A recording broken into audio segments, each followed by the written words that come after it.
So hello guys, welcome back to my channel. இன்னைக்கு சேனலில் என்ன அப்படின்னு பார்த்தீங்கன்னா, நான் வந்துட்டு எங்கள் வீட்டில் இன்றைக்கி நைட்டு நான் சமைக்கிறேன். அதாவது சிக்கன் கிரேவி பண்ண போகிறோம். அதை வந்து ஒரு மினி vlog மாதிரி எடுக்கலாம் அப்படின்ட்டு எடுக்க போகிறேன். ஸோ வாங்க வீடியோக்குள்ளே போகலாம்.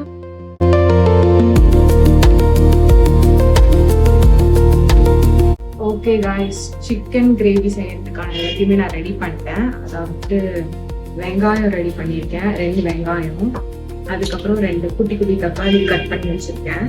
அதுக்கப்புறமா வந்துட்டு இஞ்சி பூண்டு பேஸ்ட்காக இஞ்சியும் பூண்டையும் நான் வந்துட்டு மிக்சியில போட்டு வச்சிருக்கேன். இப்போ நான் அரைச்சிருக்கேன். அப்புறம் சிக்கன் கழுவி வச்சிருக்கேன்.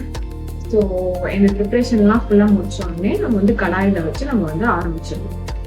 ஓகே, இங்கே பார்த்தீங்கன்னா நான் எல்லாத்தையுமே ரெடி பண்ணி வச்சிருக்கேன். இன்னும் ரெடியாக இருக்கு. ஃபர்ஸ்ட் கொஞ்சமாக கடுகு போட்டுக்கலாம் ஃப்ரெண்ட்ஸ். இது போட்ட உடனே நல்லா பொரிஞ்சு வந்தவங்களும் வெங்காயம் போட்டுடலாம். இதற்காக யூஸ் டு ஆட் பச்சை மிளகா, ஸோ அதையும் போட்டுக்கிறேன். நல்லா வெங்காயம் இந்த கலர்ல வந்ததுக்கு அப்புறமா நம்ம இஞ்சி பூண்டு ஆட் பண்ணி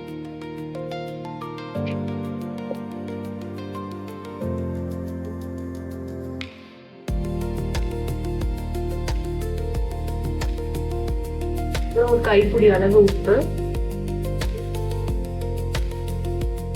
பூண்டு நல்லா வெந்ததுக்கு அப்புறமா தக்காளி ஆட். மசாலாஸ் எல்லாம் ஆட் பண்ண போறேன். மஞ்சத்தூள் ஒரு பிஞ்ச் மட்டும் எடுத்து ஆட் பண்ணிக்கலாம். அவ்வளவுதான் ஆட் பண்ணணும். மஞ்சத்தூள் 1 டேபிள் ஸ்பூன் மிளகாத்தூள் போடுறேன்.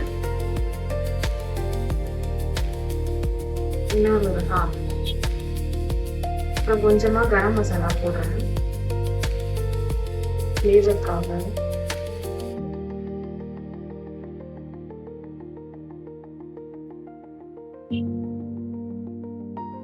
ஒரு பிஞ்ச் பெப்பர் போடுறேன்.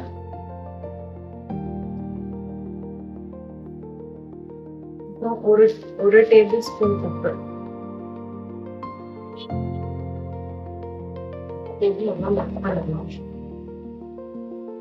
அடி குடிக்கிற மாதிரி இருந்துச்சுன்னா லைட்டா தண்ணி ஊற்றிக்கலாம்.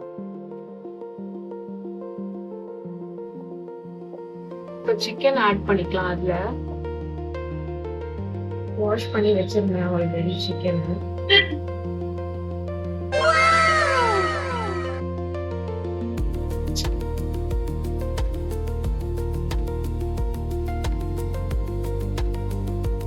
நல்லா இந்த மாதிரி மிக்ஸ் பண்ணிக்கலாம். அப்பதான் வந்து உங்களுக்கு அந்த கன்சிஸ்டன்சி, மசாலா கன்சிஸ்டன்சிலாம் அதுல ஊற்றும்.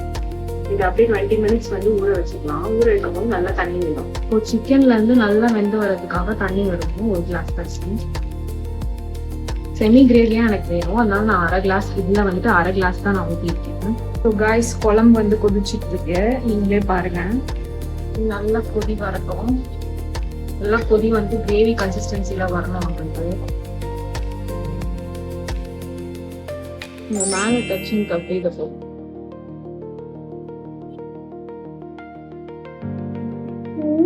எஸ் காய்ஸ், ஃபைனலி செஞ்சு முடிச்சிட்டேன். லாஸ்ட் அந்த மாதிரி எனக்கு செமி கிரேவியா தான் வந்திருக்கு. ஸோ நீங்களும் உங்க வீட்டில் ட்ரை பண்ணி பாருங்க, எப்படி இருக்குன்னு சொல்லுங்க. யா, அவ்வளோதான்.